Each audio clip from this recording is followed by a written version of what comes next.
Namaste, friends, disciples, and devotees. I am still in the US since India is not yet offering visas, and I'm doing my work on Savitri, as always. I had promised you last time to speak on animals, and I will do that in the future very soon. But today I would like to talk to you on the subject of the dark forces and the dark path. So let us begin from Sri Aurobindo. The dark path is there, and there are many who make, like the Christians, a gospel of spiritual suffering. Many hold it to be the unavoidable price of victory. It may be so under certain circumstances, as it has been in so many lives at the beginning, or one may choose to make it so. But then the price has to be paid with resignation, fortitude, or a tenacious resilience. I admit that if born in that way, the attacks of the dark forces or the ordeals they impose have a meaning. After each victory gained over them, there is then a sensible advance. Often they seem to show us the difficulties in ourselves, which we have to overcome, and to say, here you must conquer. But all the same, it is a too dark and difficult way, which nobody should follow, on whom the necessity does not lie. This yoga is a spiritual battle. Its very attempt raises all sorts of adverse forces, and one must be ready to face difficulties, sufferings, reverses of all sorts in a calm, unflinching spirit. No misfortune can come.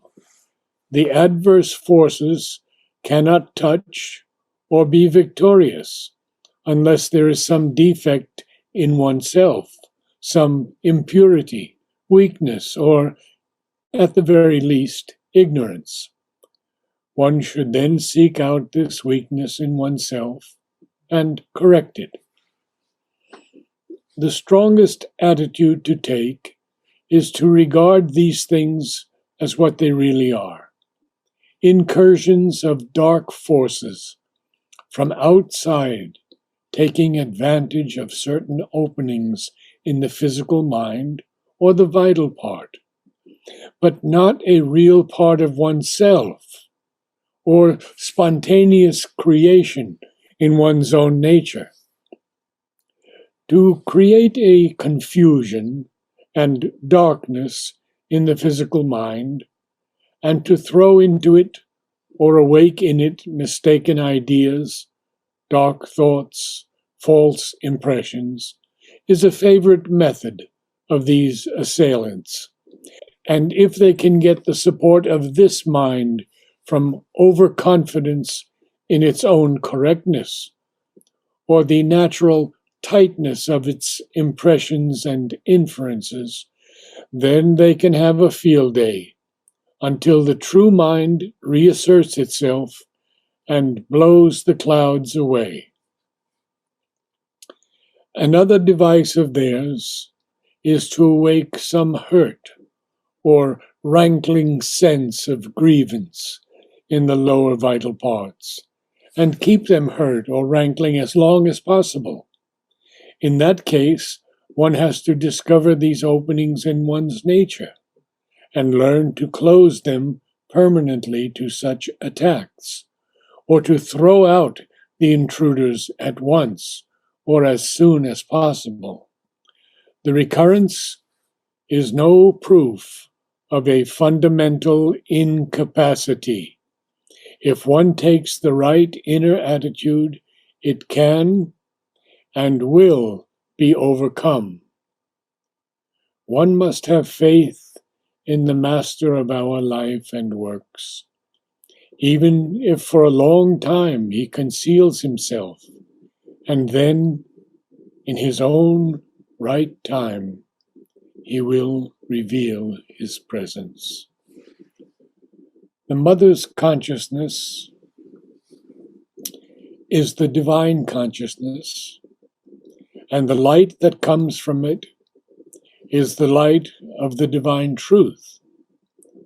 The force that she brings down is the force of the divine truth. One who receives and accepts and lives in the mother's light will begin to see the truth on all the planes, the mental, the vital, the physical. He will reject all that is undivine. The undivine is the falsehood, the ignorance, the error of the dark forces. The undivine is all that is obscure and unwilling to accept the divine truth and its light and force.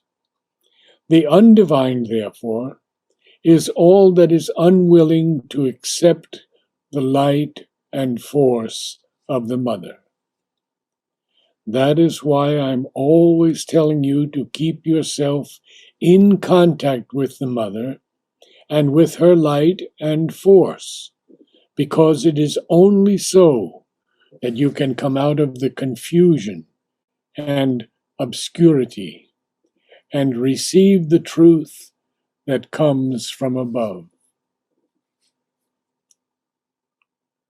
Humility is indeed one thing, and depression quite another. The former, a divine movement, and the latter, a very crude expression of the dark forces. If you seek to impose your will upon the divine, it is as if you were calling for a bomb to fall upon you. I do not say that things are bound to happen in this way, but they are very likely to happen if people do not become conscious and strictly vigilant and act in the true spirit of a spiritual seeker. If the psychological atmosphere remains the same as that of the outside world, there can be no sure wall of security against the dark forces that are working out in it, the ordeal of danger, suffering, and destruction entering here. From Nolini Kanta Gupta, you are always an instrument, a mere tool, so long as you are in the unconsciousness. It is when you are conscious that you become an agent. As long as you are unconscious, you are mostly an instrument in the hands of the dark forces. When you become conscious, you are an agent who can act for and act with and act as the gods. That is also the victorious battle waged against the dark forces of ignorance. The goal, the purpose, is the descent and manifestation of the gods here upon earth in human vehicles. Namaste.